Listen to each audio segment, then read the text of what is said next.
if there's an effort to get Trump and they want to get a conviction before the election, they move at lightning speed. And then they accuse the Trump side of trying to slow it down. That's not what's happening. What's happening is the other side is speeding it up. And in fact, Jack Smith has said that he thinks there is a public interest in making sure there's a trial before the election. No, there is not. There's a public interest in making sure there's a fair trial in the normal course of events when trials occur. Letitia James is now trying to turn herself from a really, really bad district attorney into a really bad landlord. I'd love to see what she would do with 40 Wall Street and the Trump Towers. She would make them worthless. It's Alice in Wonderland justice. That is punishment first, trial only later. All right, folks, welcome to the Sean Spicer Show. We are over halfway through the work week. I hope that you feel as like I do. I mean, we're ready. I'm ready already for the weekend. The warm weather is gone in D.C. I think we're maybe we'll get back to it. I don't know, but I'm excited for spring, and every day we get a little closer to it. Yesterday, some interesting things happened on Capitol Hill. Let me break them down for you because we're going to get to Alan Dershowitz in just a little bit about so many things legal. The first thing I want to tell you about, you remember Isabel Brown. She was on the show the other day. She was talking to us about the issue of abortion. Obviously a big issue in this election, right? The Democrats are all in on this. This is the thing that they think is going to win it for them. So we talked about it. What did YouTube do? Well, they flagged it. They made sure that you understood what a bad thing we were talking about. They made sure that right on the disclaimer on YouTube, it directed all of the users to the National Library of Medicine. I didn't even know there was a National Library of Medicine, but I'm not a big library goer. So, okay, maybe I didn't know that. And it explains to all of us that an abortion is a procedure to end a pregnancy. It can be done two different ways. Medication abortion, which uses medicines to end the pregnancy, sometimes called a medical abortion, or abortion with pills. Somehow they needed to flag this in case you were dumb enough not to know what it was. But I wonder if they do this to the left. They suppressed the video. It's one of the lowest viewed videos that we've ever had because they don't want you to hear the other side, right? The left can talk about it with reckless abandon. They could talk about abortion all day long. They can be proud, as the vice president was, to be the first person to visit an abortion clinic. But when we talk about it as an issue and what it means for young people, which is what Isabel Brown was doing, well, then God forbid we need to suppress that video because we can't let you think for yourselves is what YouTube thinks. You've got to make sure that we redirect you to some internet library so that you can read up on this before you are silly enough to think for yourself. It's amazing. This is what we're facing. I mean, we talk about tech suppression all the time. This is it. It's not just that they put labels all over stuff. It's that they make sure that that video can't be spread. Luckily, we're on the first. We're on Rumble, Apple, Spotify. That's why I always tell you, please subscribe. Because this time it's just a little bit of a suppressed video and a warning and a push to some library that you can read about something. But who knows what topics we're going to touch between now and November that they ultimately say, no. This is Hunter Biden laptop 2.0 kind of stuff. We can't let you see that. Trust me, it's coming. We know it's coming. We've watched 2 cycles, Russia hoax, Hunter Biden's laptop, trying to get Trump now off ballots. They will go to whatever extremes they have to stop us from having a conversation. They don't want you to be informed. I mean, my goodness. I hate having this discussion as if it's a real, is it true that big tech suppresses conservative voices? Yes. Go find a video where they do this to anyone on the left.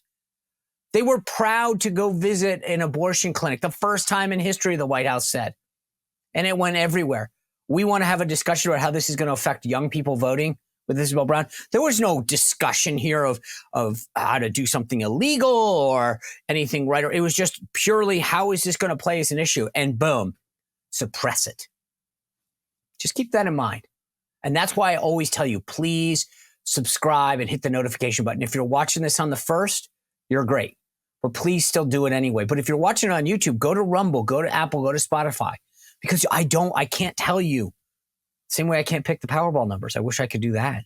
But I can't do it. I can't tell you when it's going to happen, but I'm pretty certain something's going to happen one of these days. And if you're subscribed to the other platforms, you're safe.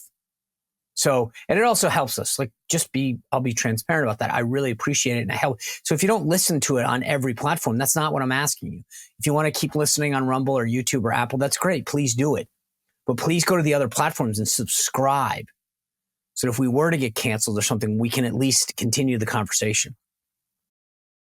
So I mentioned a couple things on the Hill yesterday. Let me get to the first thing, and then I'll tell you about the second one. The first thing is General Milley and General McKenzie, the two folks basically responsible for Afghanistan, were on the Hill yesterday. And I actually was a little shocked. They didn't name names. They didn't say Antony Blinken. They didn't say the Secretary of Defense. They didn't say Joe Biden. But they said the Department of State and the Department of Defense. And, well, it's pretty obvious who's leading those places. And it's pretty clear when they say the administration made a decision who the administration is. But General Milley was very clear that there have been horrible ramifications because of that failed withdrawal.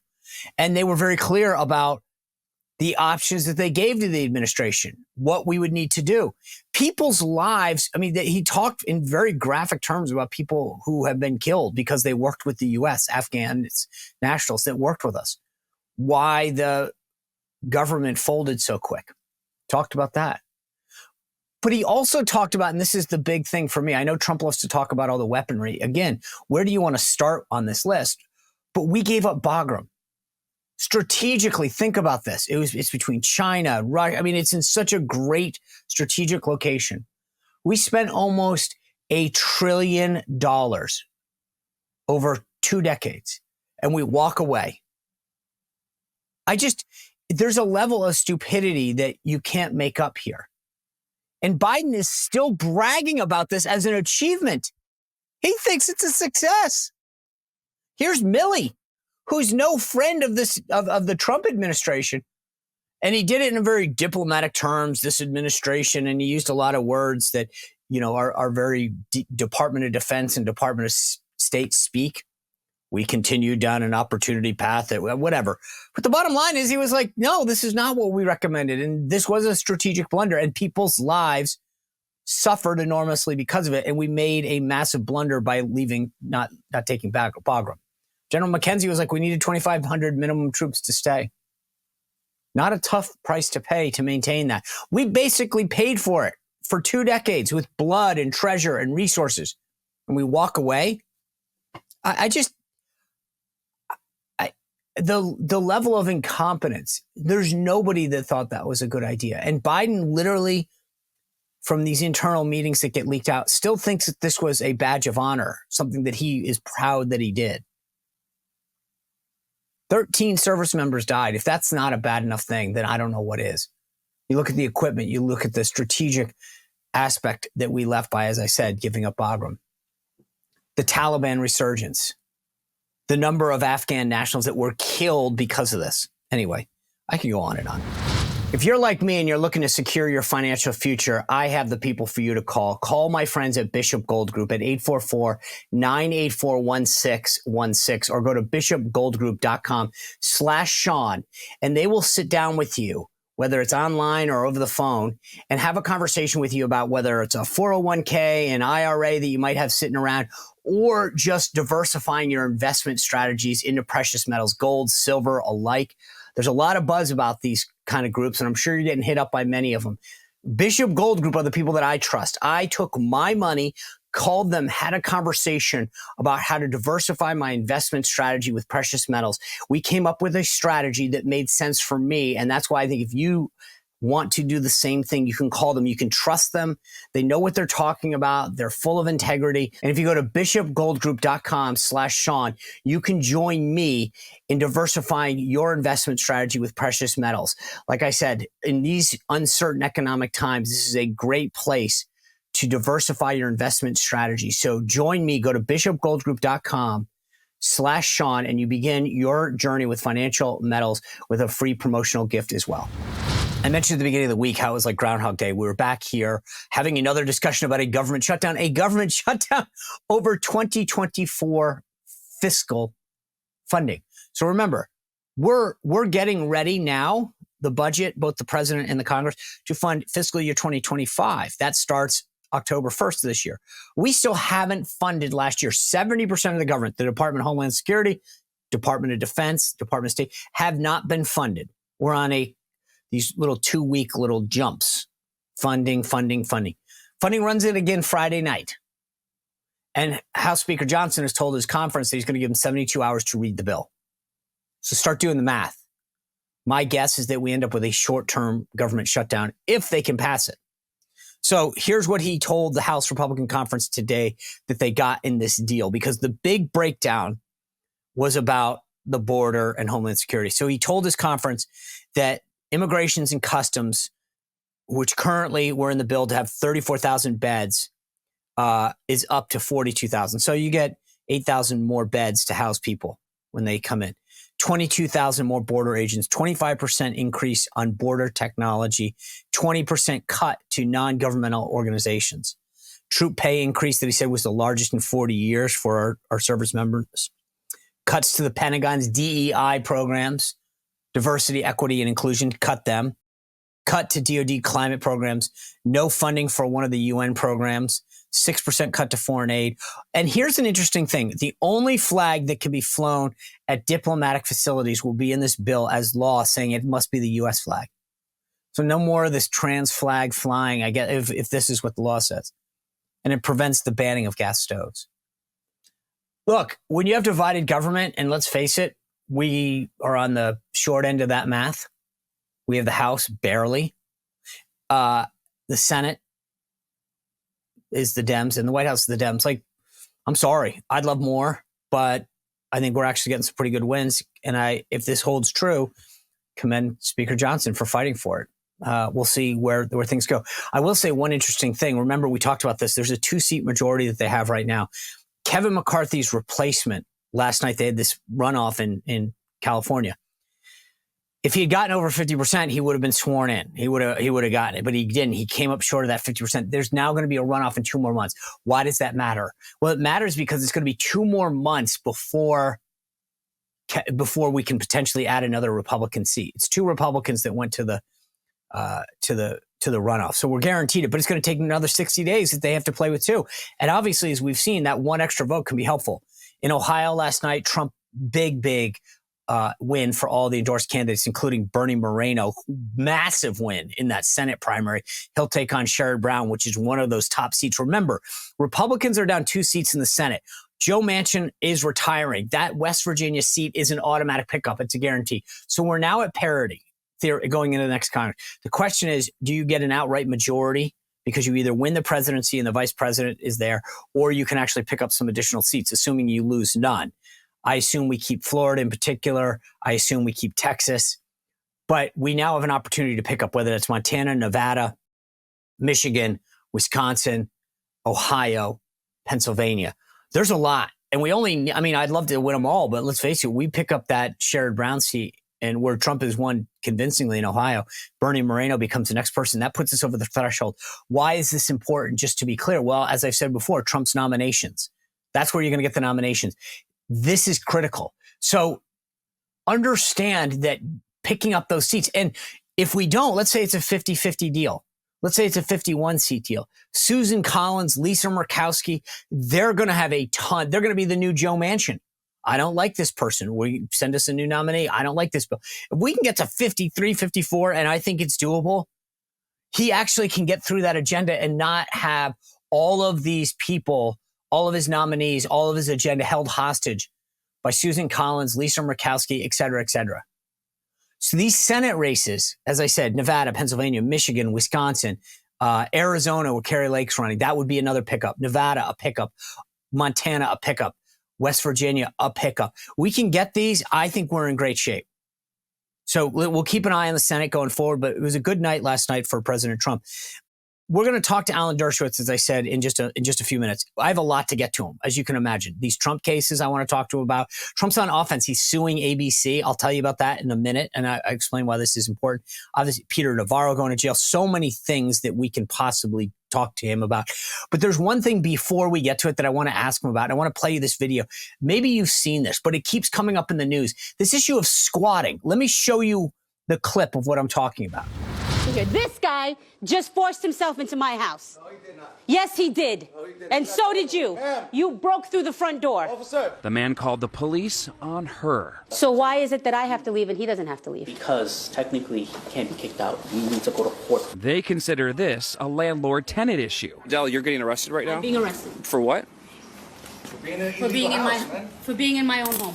It's not her And house. where's your lease? She's fighting the house. It's not her house anymore. My deed That's is what he was current told and already. legal. Arrested for unlawful eviction.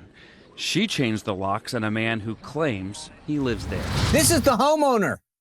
This is the homeowner. She's being arrested. Okay, so she inherits a house, okay, from her parents who passed away. It's worth $1 million. She says, I want to sell it. What happens? She goes in to sell it. There's people living in it. Squatters. They're living in her house that she owns. She has the deed and the title. But under New York law, well, they're treated like renters. So she went in to change the lock and the squatters called the cops. And this isn't just New York. I've seen 3 or 4 stories this week about this. This is insane.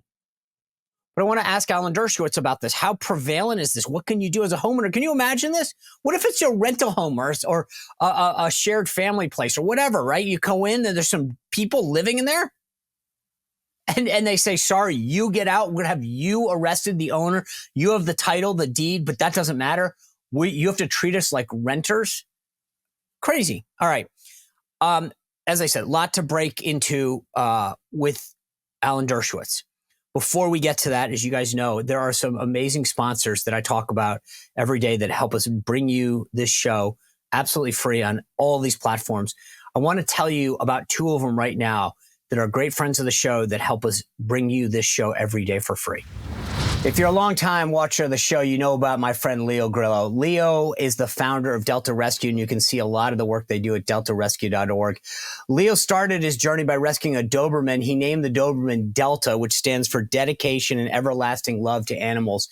That became part of a lifelong mission. He founded Delta Rescue. It's a lifelong no-kill sanctuary, not a shelter, a no-kill sanctuary where dogs, cats, horses can roam freely and get the nutrition and veterinary care that they need. It's all supported by people like you and me through our contributions, $5, $10, $100, $1,000. Whatever you can do, if you're an animal lover, helps keep Delta Rescue going. And if you go to deltarescue.org, you can see some of the amazing videos of the work that they do.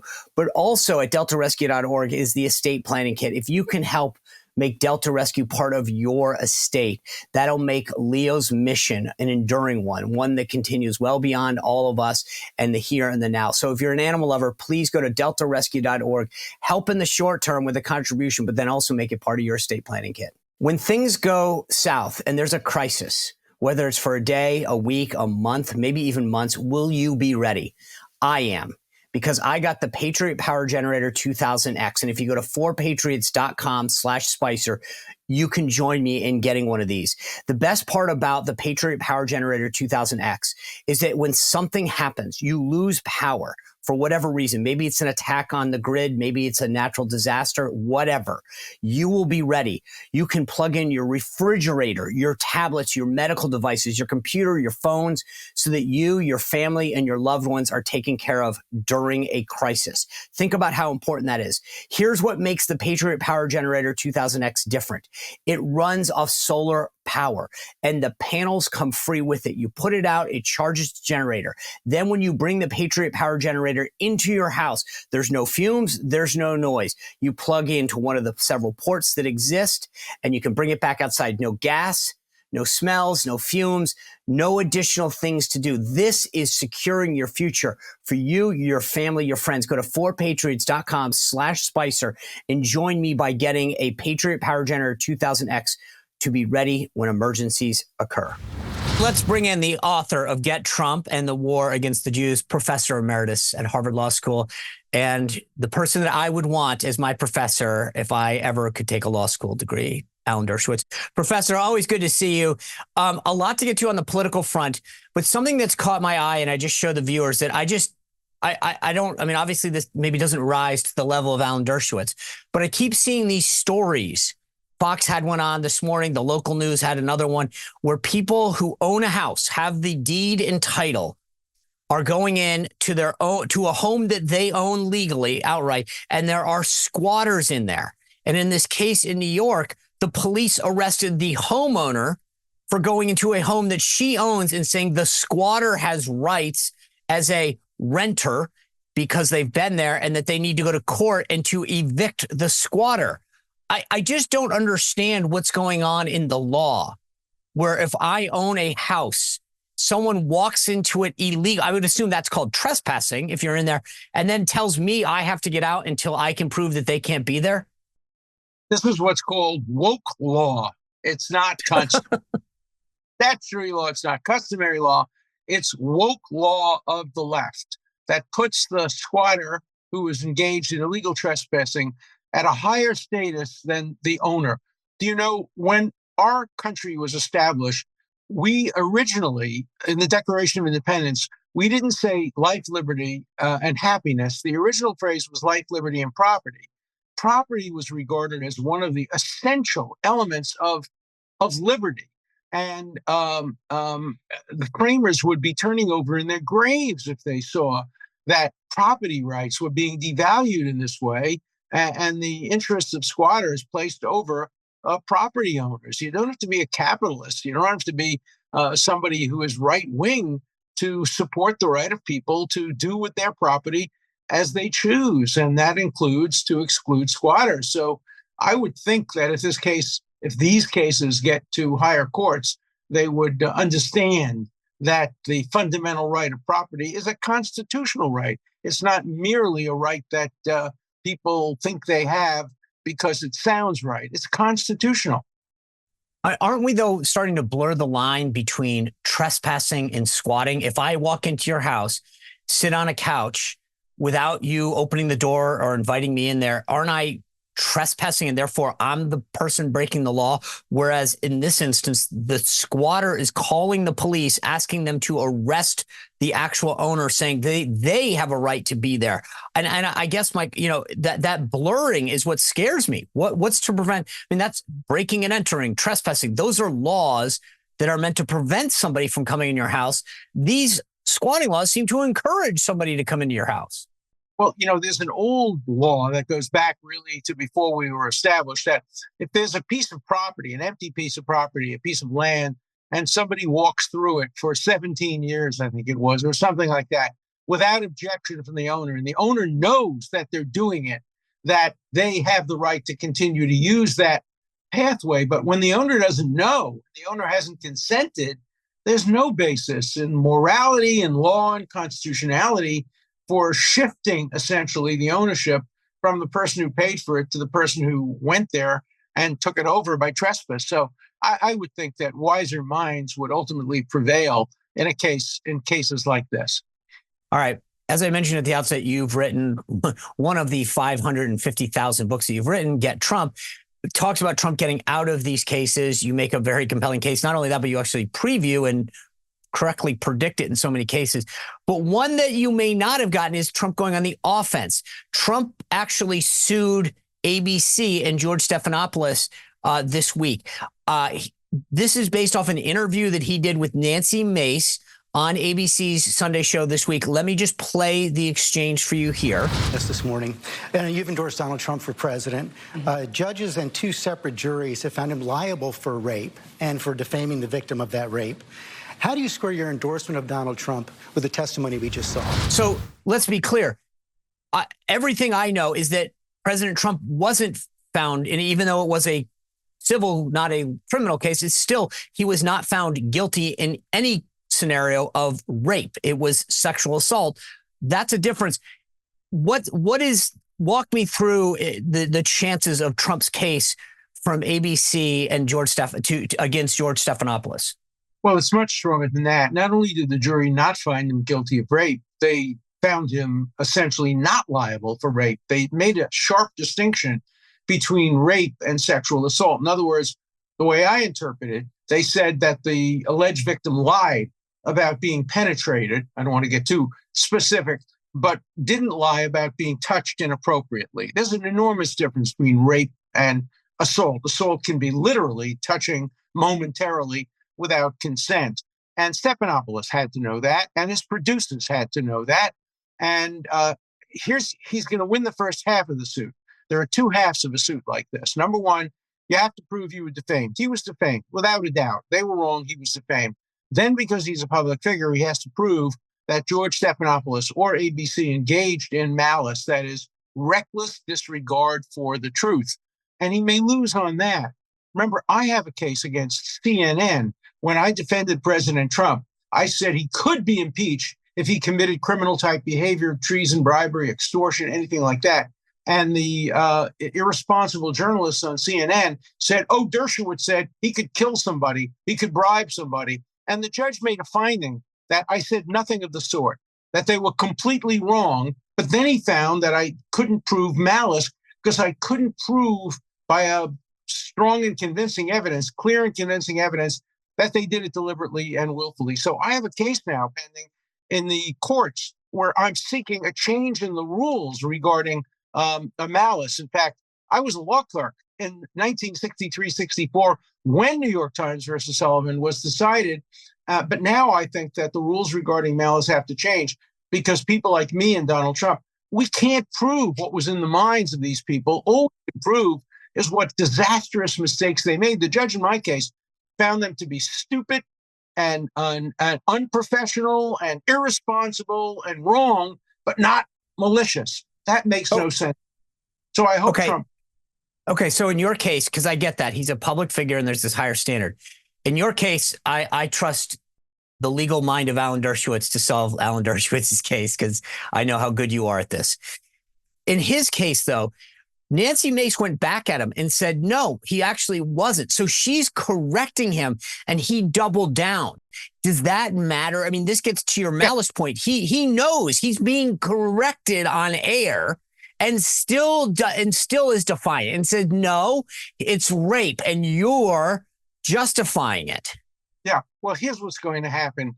He'll file the complaint as he has. They'll move to dismiss. Hopefully the motion to dismiss will be denied. Then there'll be discovery. And we'll see what his script said.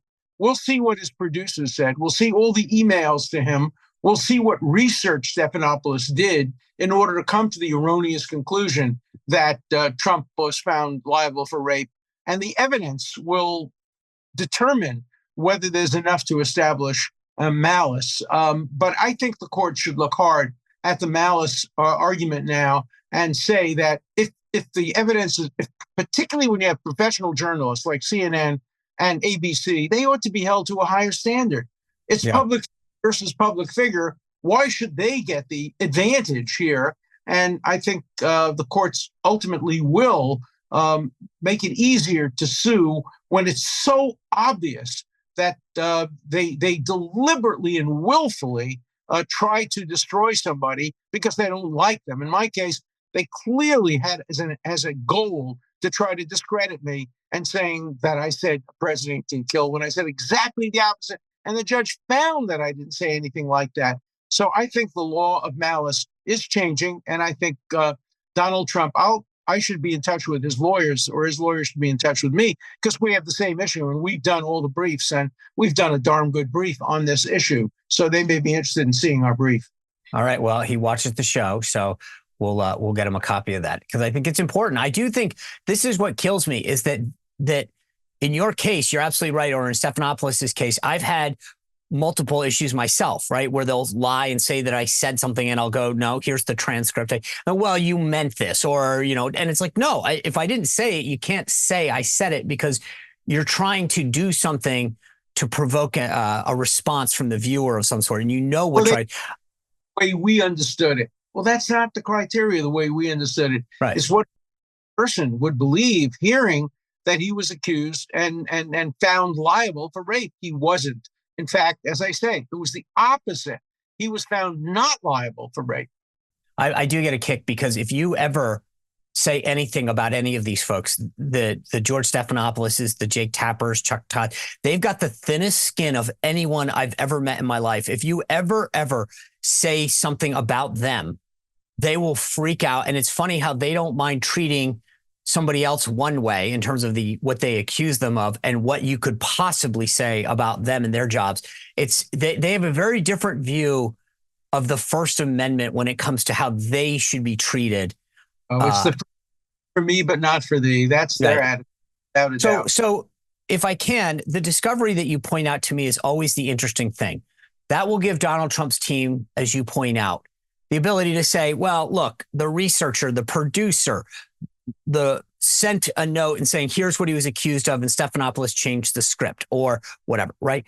But it also goes the other way, right? If, as far as I know, and I'm asking you, meaning that ABC, will have discovery of Donald Trump. And wouldn't that worry him that he might have sent a note to somebody that said, I can't believe I got off on this, or I did this. And do they have something to be worried about on their end because of what ABC might have access to? Everybody always has something to worry about with deposition. That they found absolutely nothing in my instance. I don't know what they'd find there, but it seems to me it's very clear here. It doesn't matter what Trump thought or what Trump believed or what Trump said. The point is there is a verdict in the case, and the verdict in the case is public record. Anybody could get access to it. And it says that they did not find him liable for rape, only for sexual assault. And therefore you can't say he was found liable for rape. Okay, last question on this part. How quick we're obsessed with the Trump cases and how quick they're moving. How quick does a case like this move? Will we have a verdict by the election? Well, let's be very clear about it. And I say this in my book, Get Trump.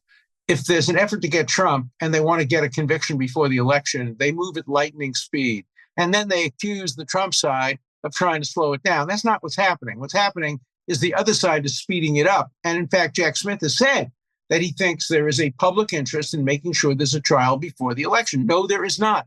There's a public interest in making sure there's a fair trial in the normal course of events when trials occur. And that takes time. And Trump's lawsuit will take time. It has to go in several stages. Number one, he will file. They will make a motion to dismiss. Hopefully that will be denied. I think it should be denied. There'll then be discovery. There'll then be a motion for summary judgment, and then it'll be set for trial. And in my case, I withstood the motion to dismiss. The judge didn't dismiss it. The judge said I had filed a valid claim. But then after discovery on summary judgment, he said I hadn't proved by clear and convincing evidence that they had the malice. We're challenging that. All right, so let's move on to the cases that are you addressed in the book, Get Trump. This one that's, I think, kind of at the forefront now, it isn't criminal, but it's the Letitia James case in New York where they've gone after him. He's obviously appealing the verdict, which is about $500 million and growing at my understanding is about $100,000 a day in penalties. He tried to put up a bond. And I've never put up a bond. I don't own billions of dollars in property, so I don't know what it would take to do that. But his lawyer argued in court the other day that they haven't been able to find in the 30 people or however you do this, that they can't find someone to secure. Letitia James is now saying she may start to seize property. Okay. And on the news, at least, they're saying that could mean Mar-a-Lago, that could mean his plane, that could mean Trump Tower, 40 Wall Street. Explain where this goes from here and how much latitude she has. Can she just willy-nilly say, great, I'm taking your plane, I'm taking Trump Tower? Or I know in some states, like your residence can't be part of a bankruptcy. Or so is that true of Mar-a-Lago and Trump Tower? What are the guardrails that we're going to be looking for in the next couple of weeks? Well, Letitia James is now trying to turn herself from a really, really bad district attorney into a really bad landlord. I'd love to see what she would do with 40 Wall Street and the Trump Towers. She would make them worthless. And then if Trump wins, he gets nothing back, which really effectively denies him the right to appeal. Wait, just stop. I apologize. When you say he gets nothing back, this is important, and I just don't want to gloss over this. So he's appealing. She's saying, I want these assets now, right? So let's say that just happens. When you say he gets nothing back, she takes 40 Wall Street. Let's just pick that one. And she is horrible, so it starts to devalue. When it's over, if he won the appeal, what is he entitled to? The asset, how much they sell it for? What would he get back, if anything? Probably the asset as it was valued after Letitia James destroyed its value. And so he would end up losing a lot. indeed, if it was to be fair, you'd want the state to put up a bond as well, to make sure that the value of the asset isn't diminished. This whole thing is absurd. You can't move a building. And so there's no doubt that if he loses the appeal, they can go after his asset then. There's no reason why they should have the right to go after his assets now before the appeal is over. It's like Navarro being put in jail before his appeal. Where does he go to get back his years or his months? He's an old man. I know what every day means. I'm 85 years old. I don't want somebody to take, 4 months of my life. And then if I win the case, I'm sorry, but you can't have your 4 months back because that's up, God has taken that. And it was absurd to put Navarro in prison for until his appeal is decided. And it's absurd. It's Alice in Wonderland justice. That is punishment first, trial only later. All right, let's get back to Peter Navarro in a second, because I've actually gotten a couple questions on this, and what you've hit on is so important on the assets. So Letitia James, let's just claim that 40 Wall Street, because we keep saying it, is the asset, and she says it's worth $500 million just to keep this easy. And so she seizes that now while he's appealing. He appeals, he wins. The asset goes from $450 million to $300 million. And she says, oh, I'm sorry, Mr. Trump, you won. So here's your asset back, or here's the proceeds of the sale back. This is what I think viewers need to understand. He then wins his case, but he lost, let's say it sold for $300 million. He loses $150 million. Is that right? I mean, there's no recourse for him now, right? And he also loses the interest, the penalties, much of the, and so what we're seeing here is a rush to judgment. They want to get Trump even before the courts say you can get Trump. Look, I'm generally right about my predictions. One of my is that the court will ultimately reduce the fine from $450 million. It's cruel and unusual punishment. It's an excessive fine under the Eighth Amendment, and it's unconstitutional in my view. But even if it isn't under New York law, there's no damage here. Nobody is hurt. That figure is made up out of whole cloth. It was designed to say this is what he benefited, but he didn't benefit from that, because if the bank didn't lend him, he would have gone to another bank and he would have made his own terms. So it's a made up figure. And I think the courts will, if the courts are fair, will reduce the amount of the fine. And therefore, he will have lost already the interest. He will have lost the value of the buildings, the use of the buildings. And that shouldn't happen, just the way Peter Navarro shouldn't lose his freedom. That's obviously more important, freedom than money, until the resolution of the case is over. And remember, too, this is not a lawsuit between private people where you can say, well, it belongs to one person or the other, so it might as well go to the other person. This is the state. This is the government. They shouldn't be taking a person's property until the appeal has finally been resolved. You know what? The wheels are turning in my head. I have an idea. And let's brainstorm this. What if we take the first question I asked you and tie it to this question, and Trump just goes and squats in his assets, and then they have to convict him, right? Maybe that's the answer, is that he says, okay, under New York law, I'm now a squatter and you can't kick me out of the building. Trump squatting would be even more widespread than the Trump mugshot. Trump on a T-shirt squatting in his own apartment or his own Wall Street or Trump Tower. I love that image. All right, well, we'll do this after the show and see if we could figure out a way to monetize this. Just real quick, I want to ask you about Peter Navarro specifically, but before you do that, do you think that Trump says I can't find anyone to secure the bond, because I guess not a ton of people secure $500 billion or $500 million. But if he doesn't, and he doesn't put up something, do you just think prediction wise, because as you said, your predictions are pretty spot on, does she start seizing assets? Well, I don't think she'll actually do that. I think there's possibly a way of putting the assets in some kind of an escrow, where he continues to operate it, but he can't sell it or something like that.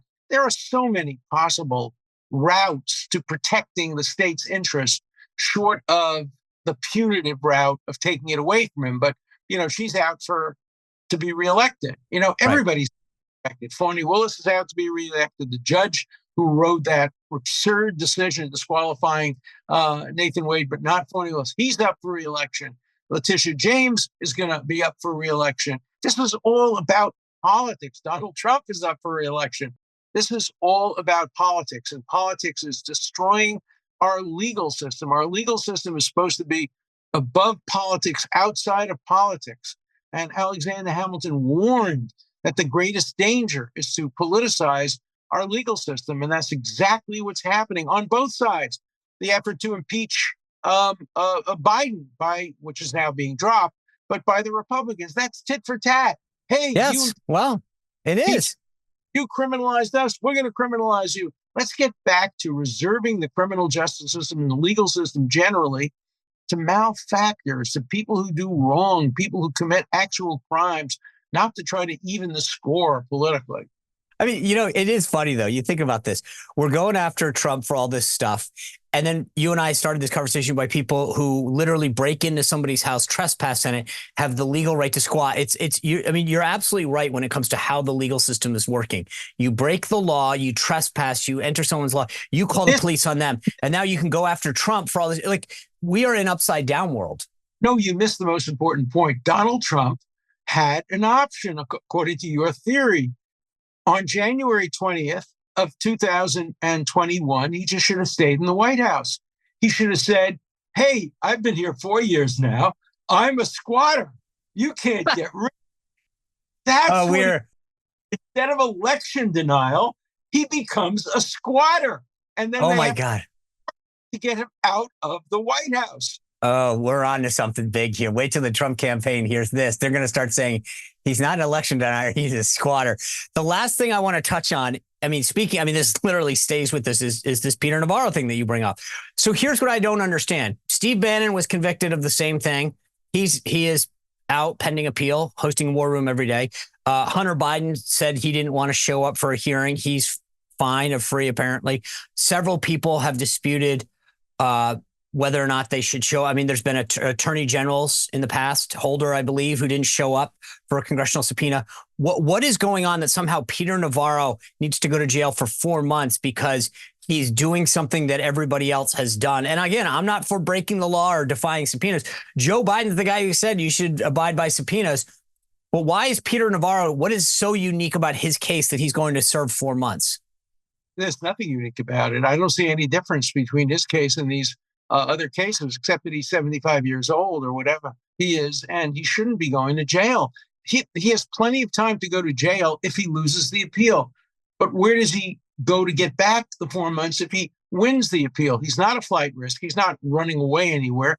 He's not a danger. He's not a criminal who's going to go out and kill somebody. Those are the two essential criteria. He's not going to tamper with witnesses. The case is over. The trial's over. It's an appeal. It's just gratuitous punishment before an appeal, and it's wrong. It's, as I said, in Alice in Wonderland, the Queen has this argument with Alice saying, wouldn't it be better to punish people even before they're tried? And that's the kind of injustice that we hope our Constitution was designed to prevent. But Navarro has fallen victim to that. You look at these guys like Michael Cohen, who got convicted of things, and then they went home and were wearing an ankle bracelet. We're literally incarcerating Peter Navarro in a prison for not complying with a subpoena that he's appealing. And yet all these other dudes hang out at home with an ankle bracelet. We let people in through the southern border and tell them to show up 5 years. We call them newcomers, not illegals. I really do wonder if our priorities are completely backwards. They are. And Navarro is a victim of this. And I'm sorry the Supreme Court allowed this to go forward. I don't know what their thinking was, but it's wrong. It's just simply wrong. And but he has no recourse at this point because obviously this president is not going to commute his sentence. Right. If in office, he probably would commute the sentence, and it would be the right thing to do. All right, Professor Dershowitz, last question for you. Does he win on appeal, yes or no, Peter Navarro? Does he ultimately, I get he can't get his time back, does he win? It's a close question as to whether or not a person who worked with the president has an obligation to resist the subpoena. He should have resisted it in a different way. He should have had his lawyers file a brief. So I don't know whether he's going to win or not, but it's the DC courts. Right. So we know that courts are not particularly favorable to Trump people. So I think it's uphill for him to win. But I don't think that should be the criteria. If there's any that he could win, any legal argument, either him or others who face this issue involving not responding to a subpoena, that should be litigated to the very end. No harm if he's a little while longer. All right, classes ended. Go buy Get Trump, Professor Alan Dershowitz, and understand these cases more in depth. Also, big issue that we didn't get to today, but what's going on in Israel. He's also the author of The War Against the Jews, a great breakdown of what's happening over there. All must reads. You could spend a lifetime now reading all of his books. Go down to Amazon, get them now. Professor, thanks for being with us. Folks, remember to continue to subscribe so you never miss an episode. Tomorrow, we've got a great panel. Reagan Reese of the Daily Caller is going to join us to talk about election integrity and what she's uncovered at the RNC. Natalie Winters of Bannon's War Room will join us as well. Friday, we've got Peter Schweitzer to tell us what's going on in China. Thank you all for being here. Continue to subscribe. Rumble, YouTube, Apple, Spotify. We'll see you back here tomorrow. Thank you. Well, if you enjoyed this content, make sure to like this video, subscribe, and click the notification bell to get more.